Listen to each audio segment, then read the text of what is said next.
नमस्ते, मैं हूं किशोर अजवाणी और अब आज की ताजा खबर।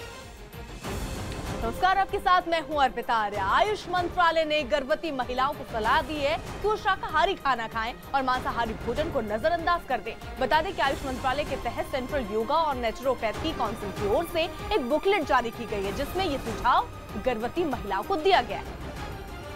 अमित पांडे हमारे सहयोगी दिल्ली से जुड़ गए हैं, उनसे बात करें उससे पहले ये रिपोर्ट। आयुष मिनिस्ट्री ने कोई दबाव नहीं किया है, ये एक गाइडलाइन है। हम सब जानते हैं कि भारत की संस्कृति और इतिहास में एक साइंस भी है और वो साइंस कहता है कि जब एक माँ गर्भवती है तो अच्छे सोच, अच्छे विचार की आवश्यकता है ताकि बच्चे को ये ट्रांसलेट हो। अमित पांडे हमारे सहयोगी जुड़ चुके हैं। अमित, इस पूरे गाइडलाइंस में क्या-क्या बातों का जिक्र किया गया है? देखिए, कुछ दिन पहले एक फंक्शन था और वहाँ पर एक बुकलेट डिस्ट्रीब्यूट की गई थी और उसमें ये बातें कही गई थी। कहा गया था कि सात्विक भोजन करना चाहिए, अच्छी तस्वीरें लटकाना चाहिए, बड़े बड़े महापुरुषों के बारे में सोचना चाहिए।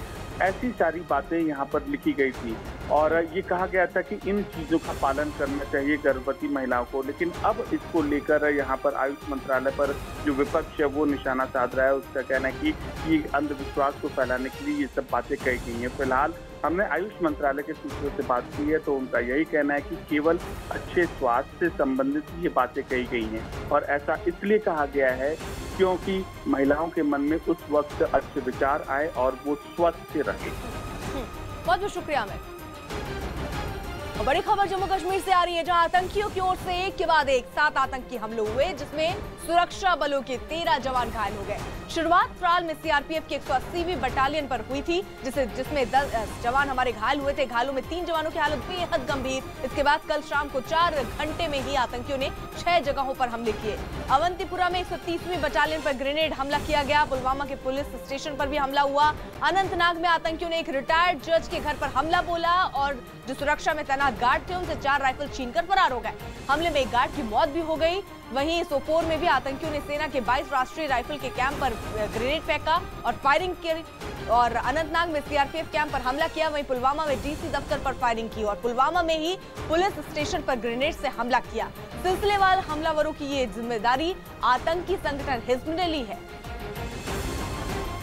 रिफत अब्दुल्ला हमारे सहयोगी जुड़ चुके हैं। रिफत, कितने हमारे जवान घायल हुए और कितने आतंकी मारे गए? देखिए, जैसा आपने कहा कि अटैक पे अटैक हो गए, काफी सारे अटैक थे क्योंकि इनपुट्स पहले से ही थे।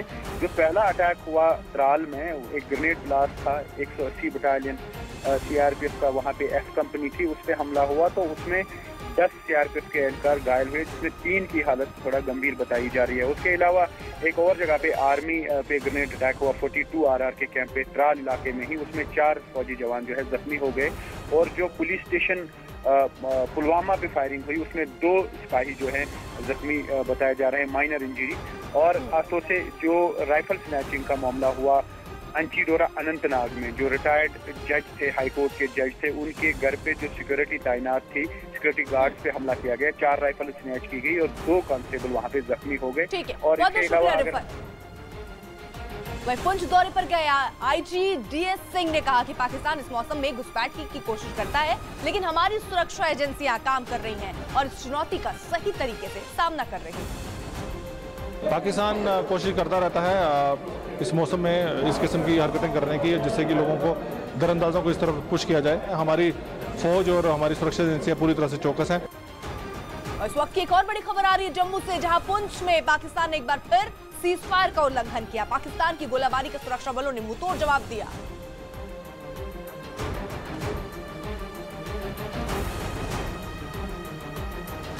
दिल्ली के कनॉट प्लेस इलाके में पुलिस के कुछ हथियारबंद जवान मुस्तैद नजर आए, क्योंकि खुफिया एजेंसियों ने दिल्ली समेत 5 राज्यों में आतंकी हमले का अलर्ट जारी किया है। जिसके बाद दिल्ली के कनॉट प्लेस इलाके में पुलिस के हथियारबंद जवान तैनात किए गए। आतंकी हमले के अलर्ट के बाद चप्पे चप्पे पर पुलिस की चौकसी बढ़ा दी गई और हर आने जाने वाले पर पुलिस नजर रखने लगी। दिल्ली एनसीआर सहित देश के कई बड़े शहरों में जो आईबी है उसने एक सिक्योरिटी अलर्ट जारी करा है। इसके अलावा इंडिया गेट पर भी पुलिस की चौकसी बढ़ा दी गई।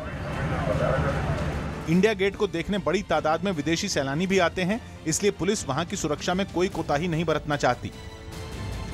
लेकिन गुजरात के कुछ इलाकों में अलर्ट के बाद भी सुरक्षा नहीं बढ़ाई गई और खुफिया एजेंसियों के मुताबिक आतंकी भीड़भाड़ वाले इलाकों में हमला कर सकते हैं। लेकिन अहमदाबाद के बाजार में भीड़ तो रोज की तरह नजर आई, मगर सुरक्षा के नाम पर एक भी पुलिस वाला नहीं था। यही हाल जगन्नाथ मंदिर का भी था, जहां हर रोज सैकड़ों लोग आते हैं, लेकिन उनकी सुरक्षा के लिए पुलिस की एक गाड़ी और इक्का दुक्का पुलिस वाले ही नजर आए। ज्यादा यहाँ पर बंदोबस्त देखने को नहीं मिल रहा। हालांकि द्वारकाधीश मंदिर की सुरक्षा व्यवस्था सख्त की गई थी और हर आने जाने वाले की पूरी जांच की जा रही थी। और आतंकी हमले को देखते हुए इस तरह की जांच बहुत जरूरी है। खुफिया एजेंसियों के मुताबिक आतंकी जिन राज्यों में हमला करने की योजना बना रहे हैं, उनमें दिल्ली, गुजरात, उत्तर प्रदेश, बिहार और हरियाणा शामिल हैं। अलर्ट के मुताबिक आतंकी इन राज्यों में आत्मघाती हमले को अंजाम दे सकते हैं। उनके निशाने पर मेट्रो स्टेशन, भीड़भाड़ वाले बाजार और मॉल हैं। साथ ही आतंकी छोटे धमाकों के जरिए भी हमला करने की फिराक में हैं। आतंकी हमले के अलर्ट के बाद उत्तर प्रदेश में सुरक्षा व्यवस्था कड़ी कर दी गई। अलर्ट के मद्देनजर लखनऊ, आगरा, कानपुर और अलीगढ़ में खास चौकसी बरती जा रही है। अलीगढ़ रेलवे स्टेशन पर ट्रेनों में तलाशी अभियान तेज कर दिया गया। साथ ही हर आने जाने वाले पर सीसीटीवी से निगरानी भी रखी जा रही है। आईवी के द्वारा डीआरएम साहब ने सूचित किया कि आगरा, लखनऊ, कानपुर और अलीगढ़ कुछ आतंकी खतरे की शंका जाहिर की है। राहुल गांधी अपनी नानी से मिलने इटली जाएंगे। कांग्रेस उपाध्यक्ष राहुल गांधी ने ट्वीट कर जानकारी दी कि वो अपनी नानी से मिलने इटली जा रहे हैं। राहुल गांधी की इटली यात्रा पर बीजेपी ने तंज कसा। राहुल के विदेश दौरे पर सवाल उठाने वालों को कांग्रेस नेता रणदीप सुरजेवाला ने जवाब दिया कि राहुल जल्द वापस आकर किसानों की लड़ाई तेज करेंगे। जो लोग इसको भी तोड़ मरोड़ कर पेश करने का प्रयास कर रहे हैं, हम उनकी कठोर निंदा करते हैं। पंजाब के पूर्व सीएम प्रकाश सिंह बादल ने साफ कर दिया कि वो राष्ट्रपति पद की दौड़ में शामिल नहीं हैं। गुजरात कांग्रेस के 13 विधायकों की बीजेपी में शामिल होने की खबरों के बीच अहमदाबाद में उनकी परेड कराई गई। जम्मू में वैष्णो देवी मंदिर प्रशासन ने दावा किया कि रोजाना 40,000 से 50,000 श्रद्धालु दर्शन करने पहुंच रहे हैं। रश बढ़ने से कटरा के व्यापारियों पे चेहरे थोड़े खिल गए हैं। कैलाश मानसरोवर यात्रा का पहला जत्था उत्तराखंड के अल्मोड़ा से धारचूला के लिए रवाना हुआ। राजस्थान के जोधपुर में मुफ्ती राजस्थान मौलाना शेर मोहम्मद रिजवी ने सभी मौलानाओं से सहरी के वक्त कम से कम लाउडस्पीकर के इस्तेमाल की अपील की। यूपी के शाहजहांपुर में किशन वैदराज नाम के एक शख्स ने राष्ट्रपति चुनाव लड़ने का ऐलान किया। हमारी देश की जनता के साथ हमेशा धोखा होता चला आया है, इसीलिए मैंने राष्ट्रपति का चुनाव लड़ने का पूरा प्लान बनाया है। पुदुचेरी की उपराज्यपाल किरण बेदी और सीएम नारायणसामी के बीच बढ़ते विवाद के बाद अरविंद केजरीवाल ने कांग्रेस पर निशाना साधा। केजरीवाल ने ट्वीट कर कांग्रेस से पूछा कि आखिर एलजी का दखल दिल्ली में अच्छा है और पुदुचेरी में खराब कैसे हो सकता है। यूपी और राजस्थान परिवहन के बीच एक समझौता हुआ, जिसके बाद दोनों राज्यों के कई और इलाके बसों के जरिए एक दूसरे से जुड़ जाएंगे। यह एक ऐतिहासिक क्षण है और मैं इसके लिए हृदय से बधाई देता हूं। यूपी के ऊर्जा मंत्री श्रीकांत शर्मा ने दावा किया कि जल्द सूबे में 24 घंटे बिजली आएगी। 19 से पहले पावर फॉर ऑल, यानी कि हर घर को बिजली, हर खेत को बिजली। लखनऊ में अंतर्राष्ट्रीय योग दिवस की तैयारी में जुटी मुस्लिम महिलाएं योग अभ्यास करती दिखी। लखनऊ के शिया पीजी कॉलेज में छात्रों को योग सिखाने के लिए योग क्लास की शुरुआत की गई। नवाजुद्दीन सिद्दीकी की फिल्म बाबू मोशाय बंदूकबाज के टीजर को यूट्यूब पर अब तक करीब 60 लाख बार देखा जा चुका है। बीजेपी नेता शत्रुघ्न सिन्हा ने मांग की है कि लालकृष्ण आडवाणी को राष्ट्रपति बनाया जाए। राष्ट्रपति पद के लिए शत्रुघ्न सिन्हा ने आडवाणी को सबसे योग्य उम्मीदवार बता दिया है। बीजेपी सांसद ने कहा कि आडवाणी को प्रधानमंत्री पद के लिए उम्मीदवार के रूप में साइडलाइन किया गया, लेकिन अब राष्ट्रपति चुनाव के लिए अहम दिन करीब आ रहे हैं। ऐसे में वो मजबूती से आडवाणी के प्रशंसकों और शुभचिंतकों की भावनाओं को दोहरा रहे हैं। शत्रुघ्न सिन्हा ने ट्वीट किया और लिखा कि मेरे जैसे अनगिनत लोगों के लिए आडवाणी जी प्रेरणा स्रोत हैं और उन्हें देश का नेतृत्व करते हुए देखना चाहते हैं। मैं अक्सर सोचता हूं, सबसे योग्य प्रधानमंत्री पद के उम्मीदवार को किस बेरहमी से किनारे कर दिया गया। उन्हें कभी देश और दुनिया को ये दिखाने का मौका ही नहीं मिला कि वो हमारे लिए क्या कुछ कर सकते हैं। बीजेपी और बीजेपी के बाहर उनके अनुभव को कोई चुनौती नहीं दे सकता। बहरहाल अब हमें उनके सपने को पूरा करना है। राष्ट्रपति चुनाव का दिन करीब आ रहा है। मैं मजबूती से आडवाणी जी के प्रशंसकों और शुभचिंतकों की भावनाओं को दोहरा रहा हूँ। आडवाणी जी साफ तौर पर सबसे प्रतिष्ठित पद के लिए योग्य, सम्मानित और अनुभवी उम्मीदवार है।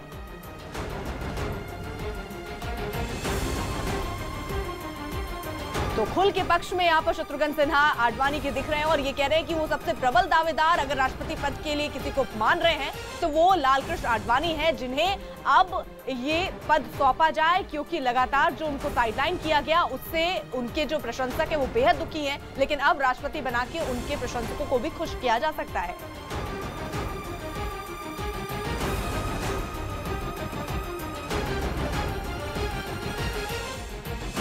और बड़ी खबर आ रही है ब्रिटेन से। पश्चिम लंदन के मशहूर लंदन टावर में भयानक आग लग गई। आग बुझाने के लिए 200 दमकल कर्मचारी और दमकल की 40 गाड़ियां लगाई गई। इस हादसे में 2 लोगों के जख्मी होने की खबर भी आ रही है। तो बड़ी खबर आपको बता दें इस वक्त की, ब्रिटेन से पश्चिम लंदन के मशहूर टावर लंदन टावर में भयानक आग लगी। आग बुझाने के लिए 200 दमकल कर्मचारी हैं। रवि दुबे हमारे सहयोगी इस वक्त जुड़ चुके हैं। रवि, 200 दमकल कर्मचारी लगी, इससे ये अंदाजा लगाया जा सकता है कि आग कितनी भयंकर लगी होगी वहाँ। जी अर्पिता, सबसे खास बात ये है कि ये 2nd फ्लोर पे आग लगी थी और धीरे धीरे ये आग पूरी बिल्डिंग में फैल गई। 27 स्टोरी की ये बिल्डिंग है, पूरी 27 मंजिलें हैं। ये लंदन के व्हाइट सिटी डिस्ट्रिक्ट में है, ग्रीनफील्ड टावर के नाम से। और जो हमें अभी तक सूचना मिल रही है उसके मुताबिक इसमें 200 फायर फाइटर जो है वो काम कर रहे हैं और करीब 120 परिवार, 120 घर है इसमें टावर में, जिसमें लोगों को रेस्क्यू किया जा रहा है। अभी तक जो हमें सूचना मिल रही है उसके मुताबिक किसी के हताहत होने का समाचार नहीं है, लेकिन लोग अभी भी रेस्क्यू किए जा रहे हैं। रवि, आग कैसे लगी, कोई जानकारी मिल पा रही? अभी तक लंदन फायर ब्रिगेड की तरफ से जो हमें इन्फॉर्मेशन मिल रही है उसमें ये नहीं बताया गया है कि आग किन कारणों से लगी है। ये सूचना जरूर दी गई है कि ये 2nd फ्लोर पे लगी थी और जिसके बाद ये आग पूरी बिल्डिंग में, लगभग 27 फ्लोर है बिल्डिंग में, सभी जगह फैल गई। ठीक है रवि, नजर बनाए रखिए। सीरिया में एक लड़ाकू हेलीकॉप्टर आईएसआईएस के ठिकानों पर मिसाइल दागने लगा। शहरी इलाकों से खदेड़े जाने के बाद आईएसआईएस के आतंकी रेगिस्तानी इलाकों में बनी सुरंगों में छिपे हैं। इसीलिए अमेरिका के समर्थन वाली सीरियाई फौज ने इन सुरंगों को निशाना बनाकर हेलीकॉप्टर से मिसाइलें दागी। शहरी इलाकों में सेना का कब्जा हो जाने के बाद आईएसआईएस के आतंकी रेगिस्तान के बीच गहरी सुरंगों में छुपे हुए हैं। ये सुरंगें इतनी गहरी और सुरक्षित हैं कि इन पर मामूली गोलाबारी का कोई असर नहीं हो रहा। इसीलिए सेना अब इन इलाकों में मिसाइल दाग रही है। आतंकियों के ठिकानों पर हेलीकॉप्टर के अलावा जमीन से भी बड़ी-बड़ी मिसाइलें दागी जा रही हैं। रेगिस्तानी इलाकों के अलावा सेना ने सीरिया के पूर्वी शहरों में भी हमले तेज कर दिए हैं, क्योंकि इन शहरों का एक बड़ा हिस्सा अब भी आईएसआईएस के आतंकियों के कब्जे में है। और इन इलाकों को आतंकियों से छुड़ाने के लिए सेना के लड़ाकू विमान उनके ठिकानों पर मिसाइल दाग रहे हैं। तोप से भी आतंकियों के ठिकानों को निशाना बनाया जा रहा है। ये सीरिया के पूर्वी शहर डेर अल जोर की तस्वीर है, जिसके कई हिस्से आईएसआईएस और उसके समर्थक गुटों के कब्जे में है। इसीलिए सेना दिन रात आतंकियों के ठिकानों पर हमले कर रही है।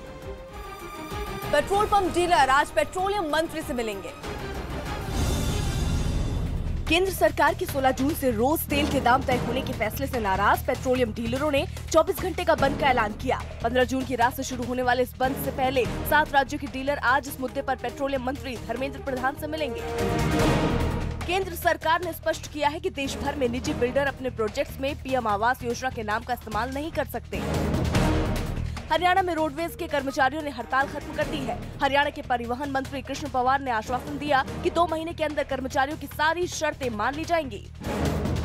यूपी के बुलंदशहर में एसपी नेता का शराब पीकर हंगामा करने का मामला सामने आया, जिसके बाद पुलिस ने नेता समेत 4 लोगों के खिलाफ शांति भंग करने का मुकदमा दर्ज कर उन्हें जेल भेज दिया। असम की राजधानी गुवाहाटी में लगातार बारिश के चलते बाढ़ जैसी स्थिति बन गई है। प्रशासन ने लोगों की मदद के लिए कई इलाकों में कैंप लगाए हैं। नोएडा में पुलिस ने बाइक चुराने वाले 5 लोगों को गिरफ्तार किया। इनके पास से पुलिस ने चुराई गई 14 बाइकें बरामद की। यूपी के मेरठ में एंटी करप्शन की टीम ने एक महिला दारोगा को 20,000 रुपए की रिश्वत लेते हुए रंगे हाथों गिरफ्तार कर लिया। एंटी करप्शन की टीम ने शिकायत मिलने के बाद महिला दारोगा पर कार्रवाई की।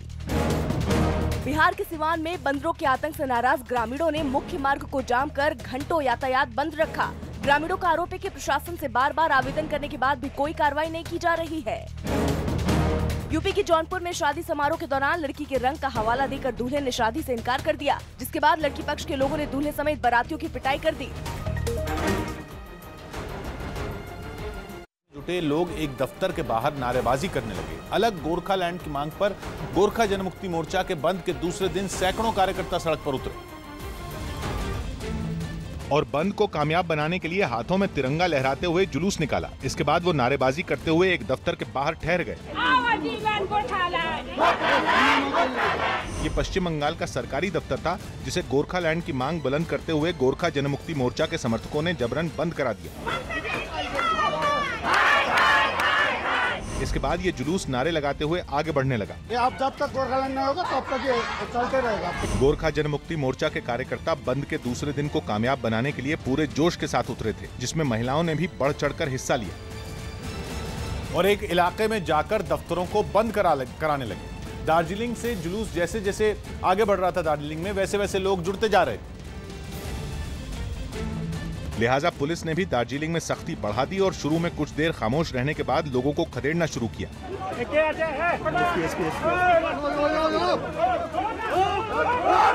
एक चौराहे पर इकट्ठा हुए ये लोग जुलूस का इंतजार कर रहे थे, लेकिन पुलिस ने पहले ही लाठीचार्ज कर दिया और उनकी पिटाई होने लगी।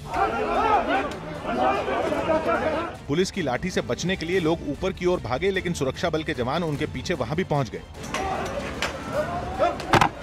लाठीचार्ज के बीच गोरखा जनमुक्ति मोर्चा का जुलूस भी वहां पहुंचा, लेकिन पुलिस को देखकर कोई पीछे नहीं हटा और आगे बढ़ते रहे। दार्जिलिंग में पुलिस ने एक एक गली में घुसकर वहां छुपे लोगों को खदेड़ा, जबकि फंसे हुए सैलानियों को सेना ने अपनी सुरक्षा में बसों के जरिए बाहर निकाला। यही हाल दार्जिलिंग के आसपास के इलाकों का भी है, जहां गोरखा जनमुक्ति मोर्चा के बंद की वजह से कारोबारी बाहर निकलने से बचते नजर आए। यही वजह रही कि पश्चिम बंगाल के कालिम्पोंग में ज्यादातर दुकानों के शटर गिरे हुए थे और बाजारों में सिर्फ पुलिस के जवान और उनकी गाड़ियां नजर आ रही थीं। सिलीगुड़ी के बाजारों में भी सन्नाटा पसरा रहा और दुकानों पर ताले लटके नजर आए। वहीं दार्जिलिंग में बिगड़े हालात पर सियासत भी जारी है और बीजेपी ने ममता सरकार को इसका जिम्मेदार ठहराया। This entire situation in Darjeeling has been escalated by the state government. Gorkha Janmukti Morcha ने इस मामले में केंद्र से दखल देते हुए एक कमेटी बनाने की मांग की है, ताकि अलग गोरखालैंड बनाने का उनका सपना पूरा हो सके। जम्मू कश्मीर में एक के बाद एक आतंकी हमले। जम्मू कश्मीर में एक के बाद एक 7 आतंकी हमलों के बाद आतंकी संगठन हिजबुल ने ली जिम्मेदारी।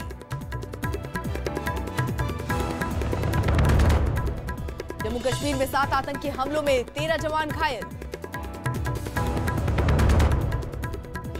पश्चिम लंदन के मशहूर लंदन टावर में भयंकर आग लग गई। राष्ट्रपति पद के लिए शत्रुघ्न सिन्हा ने लालकृष्ण आडवाणी को बताया सबसे सम्मानित, अनुभवी और योग्य उम्मीदवार। राष्ट्रपति चुनाव पर विपक्षी दलों की बैठक में आज उम्मीदवार पर आम राय बनाने की होगी कोशिश। मंदसौर हिंसा के पीड़ित किसानों के परिवार से मिलने जाएंगे सीएम शिवराज सिंह चौहान। मंदसौर में किसानों की मौत के विरोध में आज से भोपाल में कांग्रेस का 3 दिन का सत्याग्रह। गोरखपुर दौरे पर आज सीएम योगी आदित्यनाथ एयरपोर्ट की नई बिल्डिंग का करेंगे उद्घाटन। पंजाब विधानसभा के सत्र में आज बजट और किसानों के मुद्दे पर होगी चर्चा। अमेरिका में गुजरात के समीर पटेल को लुटेरों ने गोली मारी। अभिनेत्री कृतिका की पोस्टमार्टम रिपोर्ट के बाद पुलिस ने हत्या का मामला दर्ज किया। बांग्लादेश में बाढ़ की वजह से अब तक 130 से ज्यादा लोगों की मौत। चैंपियंस ट्रॉफी के पहले सेमीफाइनल में आज पाकिस्तान का मुकाबला मेजबान इंग्लैंड से। और बड़ी खबर आ रही ब्रिटेन से, पश्चिम लंदन के मशहूर लंदन टावर में भयंकर आग लग गई। आग बुझाने के लिए 200 दमकल कर्मचारी और दमकल की 40 गाड़ियां लगाई गई हैं। इस हादसे में 2 लोगों के जख्मी होने की भी खबर आ रही है। रवि हमारे सहयोगी जुड़ चुके हैं। रवि, जी, इसमें सबसे खास बात यह है कि ये आज की सुबह करीब 2 बजे रात में ये आग लगी है। ये सेकंड फ्लोर पे आग लगी है और जिसके बाद आग बढ़ के पूरी बिल्डिंग में, 27 फ्लोर की बिल्डिंग है, पूरी बिल्डिंग में ये आग लग चुकी है। और इसमें से खास बात है कि इस पूरी बिल्डिंग में करीब 120 परिवारों के घर हैं, उनको निकालने की कोशिश हो रही है। हालांकि जो लंदन फायर डिपार्टमेंट है जिससे उनसे हमारी जो बात हुई है और वहाँ की न्यूज एजेंसीज जो रिपोर्ट कर रही है हमें, उसके मुताबिक अभी भी बहुत सारे लोग हैं जो उसके अंदर ट्रैप हैं, लेकिन अभी तक किसी के हताहत होने का समाचार नहीं है। अभी समाचार केवल इतना है कि केवल 2 लोग इस घटना में घायल हुए हैं। हालांकि जो आग की तीव्रता है उसको देख। बहुत बहुत शुक्रिया रवि। अमेरिका के अटलांटा में भारतीय पर जानलेवा हमला हुआ। एक स्टोर में काम करने वाले समीर पटेल पर लुटेरों ने गोली चला दी। हमले में गंभीर रूप से घायल समीर को अस्पताल ले जाया गया, जहां उसकी हालत गंभीर बनी हुई है। समीर पर हमले की पूरी वारदात स्टोर में लगे सीसीटीवी में कैद हो गई। बता दें कि समीर गुजरात के पाटल तहसील का रहने वाला है। समीर पर हमले की खबर मिलते ही परिवार के 2 लोग अमेरिका के लिए रवाना हो गए। अमेरिका में भारतीयों की सुरक्षा का एक बड़ा मसला बनती जा रही, जिसकी छाया इस महीने के अंत में होने जा रही प्रधानमंत्री मोदी की अमेरिका यात्रा पर भी पड़ना तय है। साल अमेरिका में अलग अलग मामलों में 6 भारतीयों की मौत हो चुकी है। इससे पहले 28 अप्रैल को अमेरिका के टेनिस में जेल भेज दिया गया। 14 दिन की न्यायिक परीक्षा में भेजे जाने का आदेश दिया है। फिलहाल पुलिस ARTO की करोड़ों की संपत्ति का पता लगाने में जुटी है, जिसके लिए आने वाले दिनों में कई और ठिकानों पर छापे पड़ सकते हैं। जम्मू कश्मीर में एक के बाद एक आतंकी हमले। जम्मू कश्मीर में एक के बाद एक 7 आतंकी हमलों के बाद आतंकी संगठन हिजबुल ने ली जिम्मेदारी। जम्मू कश्मीर में 7 आतंकी हमलों में 13 जवान घायल। पश्चिम लंदन के मशहूर लंदन टावर में भयंकर आग लग गई।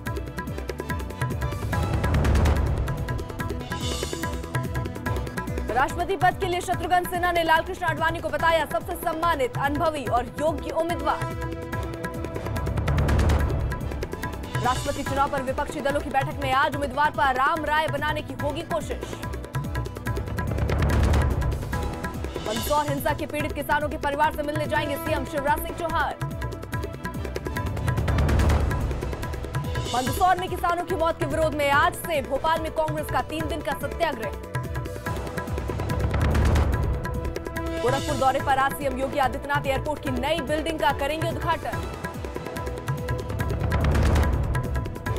पंजाब विधानसभा के सत्र में आज बजट और किसानों के मुद्दे पर होगी चर्चा। अमेरिका में गुजरात के समीर पटेल को लुटेरों ने गोली मारी। अभिनेत्री कृतिका की पोस्टमार्टम रिपोर्ट के बाद पुलिस ने हत्या का मामला दर्ज किया। बांग्लादेश में बाढ़ की वजह से अब तक 130 से ज्यादा लोगों की मौत। चैंपियंस ट्रॉफी के पहले सेमीफाइनल में आज पाकिस्तान का मुकाबला मेजबान इंग्लैंड से।